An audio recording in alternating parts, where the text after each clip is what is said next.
di kali ini tuh pengen banget nanya tentang psikologi. Jadi lebih terutama tuh ke mental health. Oke, thank you ya Char. Jadi kalau kita bicara soal mental health nih teman-teman, ini nanti teman-teman bisa lihat ada surveinya menurut Ipsos Health Service Chart. Dia melakukan report di tahun 2024 tentang kesehatan mental. Itu dianggap sebagai masalah kesehatan yang paling utama saat ini. Ini relate nih, di tengah dunia kerja yang semakin cepat, kompetitif gitu ya. Tantangan mental terbesar yang sering kamu lihat di pekerja, terutama adalah bapak atau kepala rumah tangga tuh biasanya apa sih? Jadi kalau kita bicara soal tantangan itu ada beberapa hal, Chat. Pertama tuh keseimbangan antara pekerjaan.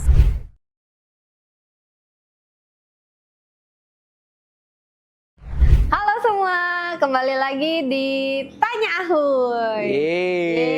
Hari ini ada siapa? Ada Richard. Hari ini gue beneran tanya Ahoy. Ya, sebenarnya karena kita lagi nunggu tamu. Terus ya udah pengen ngobrol aja daripada kosong. Biasanya gue yang nanya tuh di belakang kamera. Kali ini sayang setnya bagus, gue nongol deh. Asik. Iya dong. Hari ini kita mau ngomongin apa sih, Huy? Hari ini adalah topik yang banyak banget lagi sering diomongin nih, Chat. Ya.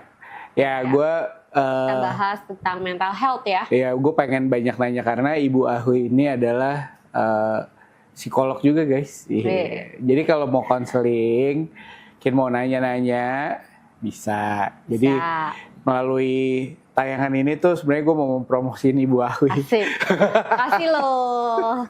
Apa kabar Ibu Ahoy? Kabar baik. Nggak kapok gimana? Ya saya nanya mulu. Iya, nggak kapok.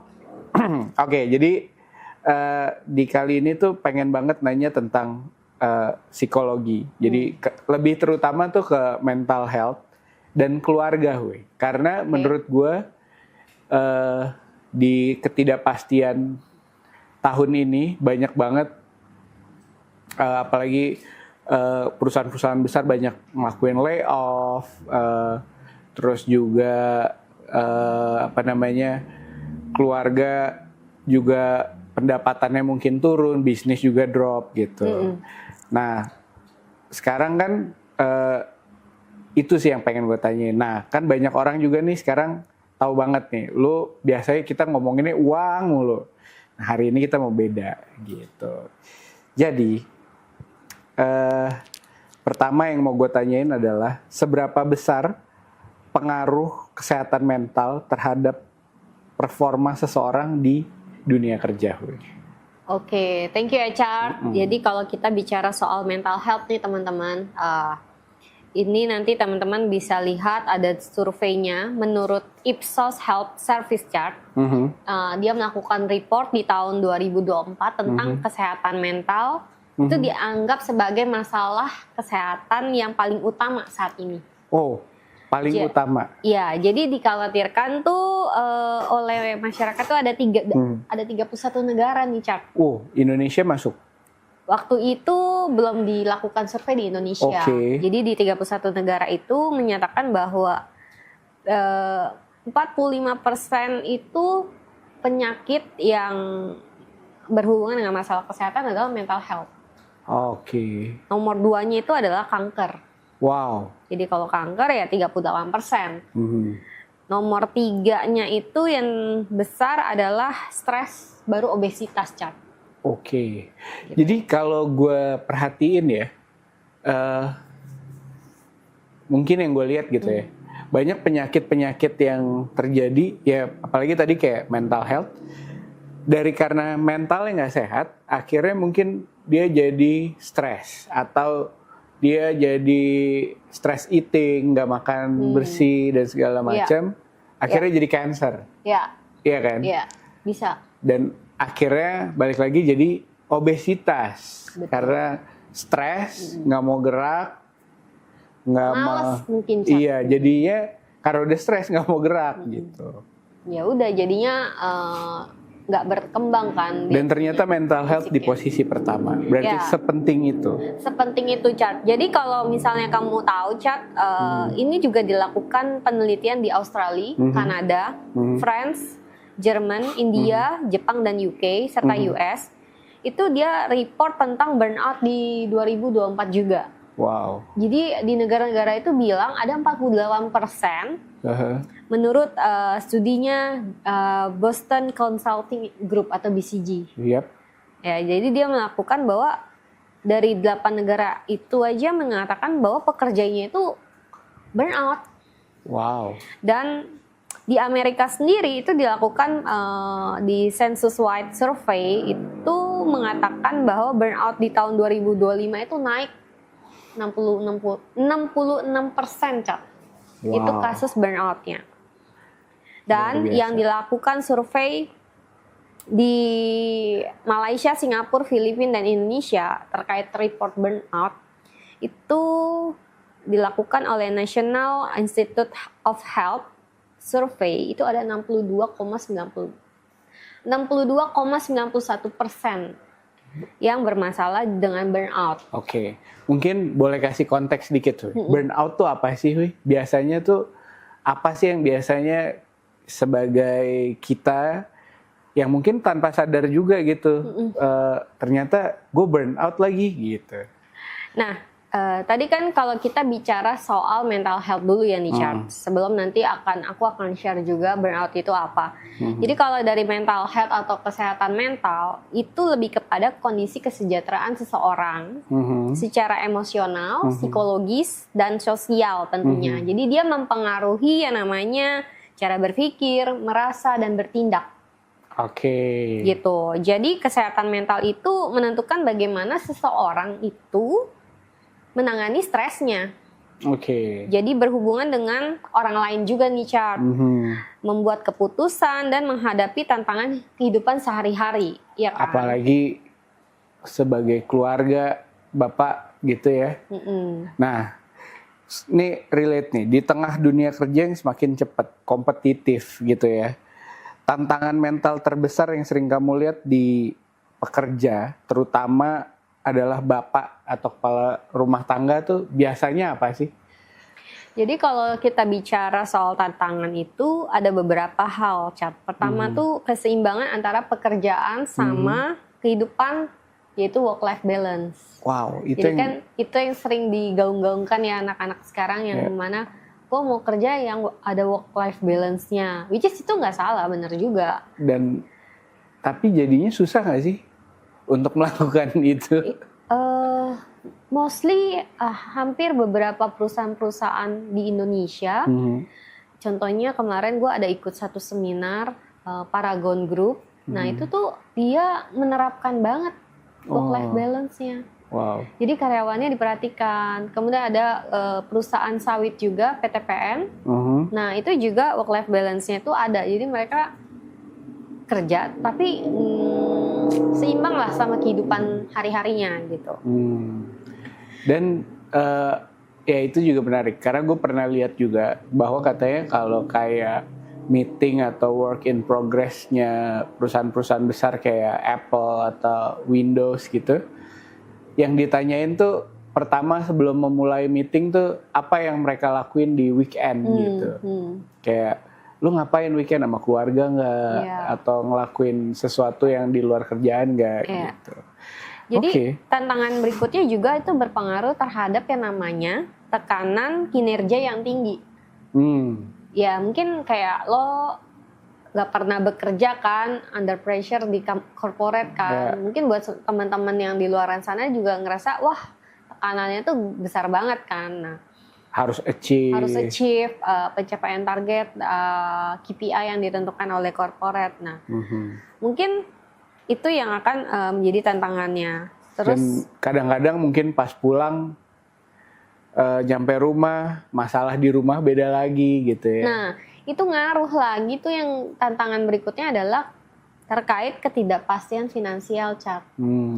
Ya kalau udah kerja ya pasti dapat gaji sih, tapi kan mungkin kadang-kadang orang merasa apa yang dihasilkan mungkin tidak sebanding dengan yang dia sudah keluarkan, maksudnya waktunya dan segalanya. Nah, kalau kayak gitu, nyiasatinnya kita bisa mulai dari mana, Wi?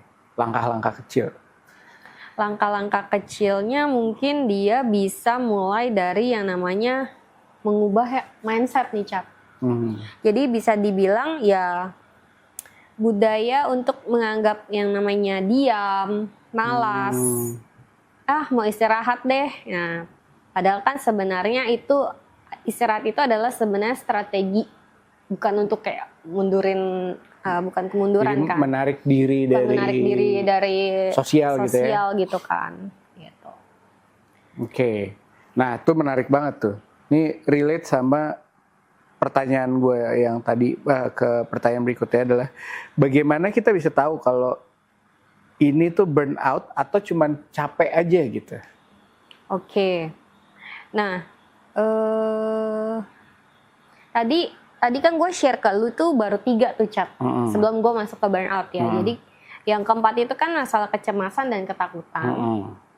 Dan yang kelima itu adalah beban emosional akibat konflik di tempat kerja. Which is teman-teman kita pasti ada problem lah di tempat kerja.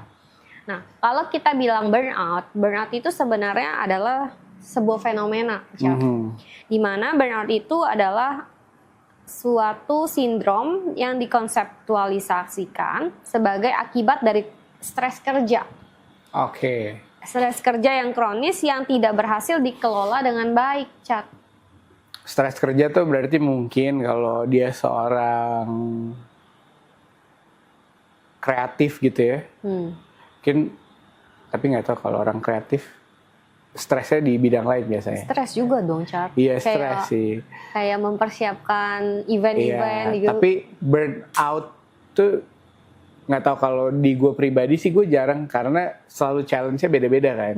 Tapi mungkin kalau corporate work lebih berasa ya karena tensionnya itu aja terus. Jadi kalau kita bilang ciri-ciri dari burnout itu kayak contohnya yang pertama kelelahan yang tidak hilang meski udah istirahat tuh, Cat.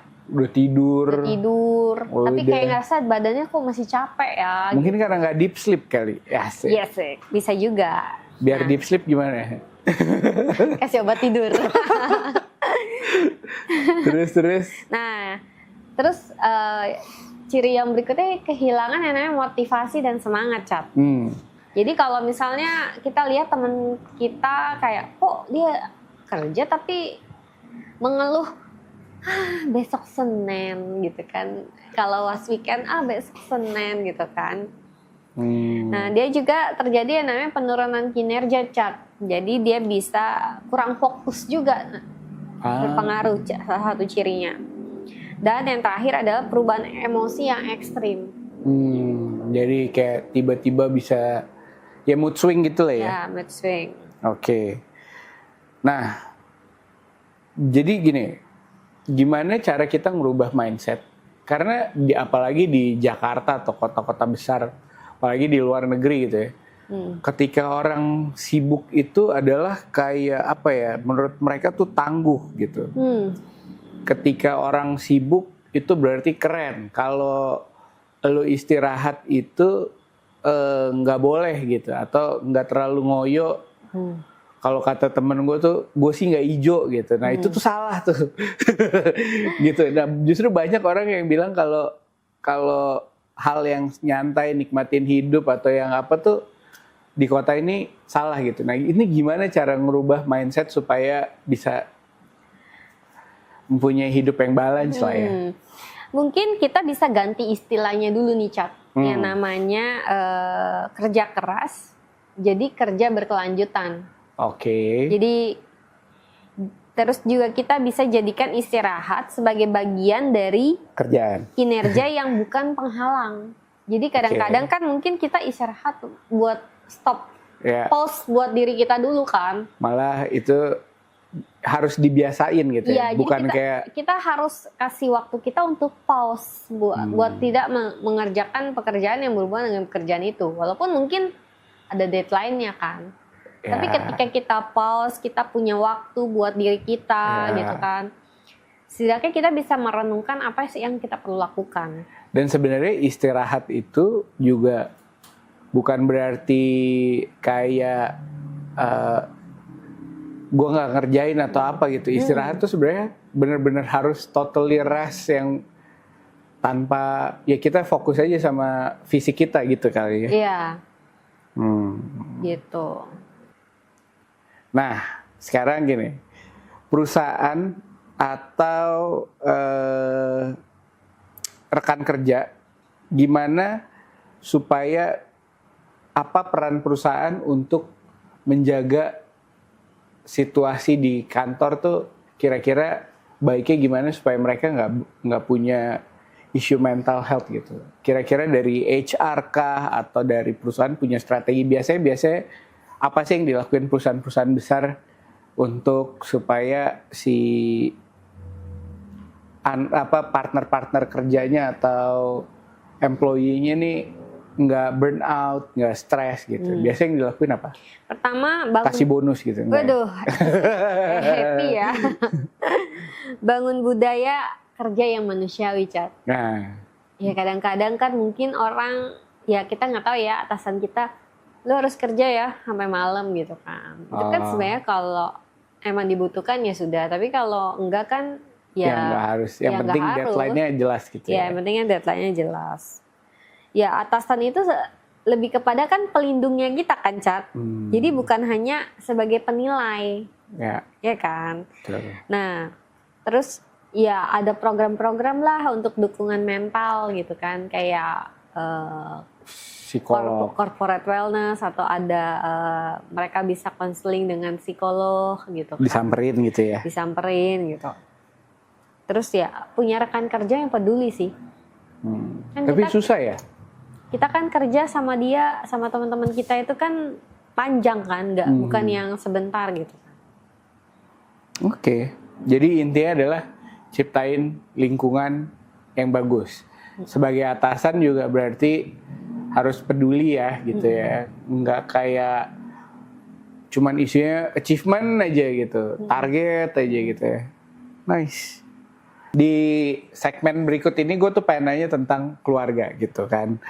Kadang-kadang bapak-bapak tuh lebih mudah untuk ngomongin soal kerjaan dibanding perasaan mereka gitu kan. Apalagi kalau kerjaan tuh udah dianggap sebagai bagian dari diri mereka biasanya gitu. Kalau diajakin ngomongin kerjaan cepet deh jawabnya. Gimana tadi kerjaannya? Wah lancar, wah gitu. Wah keren banget gini. Tapi waktu ngomongin soal perasaan itu tuh hal yang susah. Kadang-kadang apalagi bilang aku capek banget, aku nggak kuat, aku gini gitu. Nah, gimana supaya kita bisa lebih membuka diri gitu? Oke, tadi kalau gue sih bisa bilang kita tuh bisa yang namanya membuka diri di rumah tanpa harus kayak merasa lemah gitu, Chat. Jadi kita bisa mulai dari ya fakta, lalu ke perasaan gitu, Chat. Jadi misalnya ya lu ceritalah hari ini kayaknya berat banget ya gitu di kantor gitu. Aku merasa capek. Nah kayak gitu sih, Chat. Itu yang harusnya kita harus di-sharingkan ke pasangan kita gitu kan. Oke. Nah terus bisa juga yang kedua adalah ya kasih kalimat jujur, bukan yang dramatis gitu kan. Jadi tidak perlu curhat yang panjang, tapi cukup mengakui aja keadaan lu tuh seperti apa. Aku capek, ya udah gitu. Nggak harus jaim, apalagi sama istri gitu kan. Nah, tanda-tanda kalau hubungan keluarga itu mulai nggak sehat tuh, atau emosional di rumah hubungannya nggak bener tuh, tanda-tandanya biasanya apa sih? Ada nggak? Tanda-tandanya itu yang biasanya yang terjadi itu ya diam, Cap. Diam yang dingin, bukan damai. Oke. Terus masalah kecil jadi perang besar. Ya. Mungkin kita kalau di umur-umur pernikahan awal-awal tahun ya bisa aja gitu kan terjadi. Ya. Takut bicara jujur karena takut disalahin tuh, Chat. Karena komunikasi soal siapa benar siapa salah. Betul. Gitu ya. Nah, terus juga tubuh ada di rumah, tapi hatinya merasa sendirian, merasa kosong, kayak ya udah nggak ada apa-apa gitu kan. Yang terakhir ya semua bicara tugas, tapi nggak ada bicara rasa. Ya, kayak apa yang kamu rasain hari ini. Gitu. True. Nah, gimana supaya komunikasi suami istri itu bisa dukung mental masing-masing nih gitu. Kira-kira apa yang harus dilakuin untuk para pasangan nih? Asik. Jadi kalau buat teman-teman yang baru menikah atau sudah menikah, membangun komunikasi suami istri itu penting kan, Cat? Jadi kita bisa, yang pertama adalah dengarkan secara aktif dan empati. Jadi kayak kita tuh bener-bener kalau dia pasangan kita cerita tuh kita kayak ya hadir gitu. Jangan cuman sambil main HP. Sambil main HP. Itu gue kadang-kadang sih. Tapi gue dengerin. Iya. Sambil main HP terus nggak boleh tuh ya. Belajar hadir. Nah, gue kan mengaku guys, gue juga manusia. Jadi yang berikutnya itu gunakan pernyataan saya. Jadi bisa dibilang ya saya lagi ngerasain apa gitu. Jadi kayak ya kita komunikasiin lah, nggak yang kayak karena kan pasti kalau di rumah udah ada anak kayak Niko selalu bilang jangan lu gue gitu kan. Gitu. Terus pilih waktu dan tempat yang tepat. Tetap terbuka dan jujur, hindari menyalahkan atau menyerang. Kadang-kadang kan lu sih gitu kan. Betul. Sama yang terakhir adalah memberikan apresiasi. Ya, itu penting tuh. Padahal sebenarnya kalau kata teman gue, pujian atau apa ya pujian lah. Pujian itu adalah hal yang paling murah yang bisa dilakuin gitu. Karena nggak perlu effort banyak, tapi kita cukup bilang thank you, lu keren, apa segala macam, itu udah bisa buat hari orang beda gitu kan. Dan gue biasanya sama istri gue punya jam sendiri. Kayak kalau anak udah tidur kita nggak boleh terlalu sering megang handphone. Jadi kita ngobrol tentang perasaan gitu-gitulah. Itu penting sih ya. Betul. Nah, peran anak-anak dalam menjaga suasana mental itu menurut lo gimana? Karena menurut gue itu penting. Karena kalau kayak gue pas main sama anak, bahkan di smartwatch murah aja gitu, itu ada tuh kayak well-beingnya, misalkan waktu gue sama anak feeling pleasant gitu. Nah, menurut lo gimana, dan supaya kita nggak juga ngerusak si mental anak karena kita burn out, kira-kira tipsnya apa sih?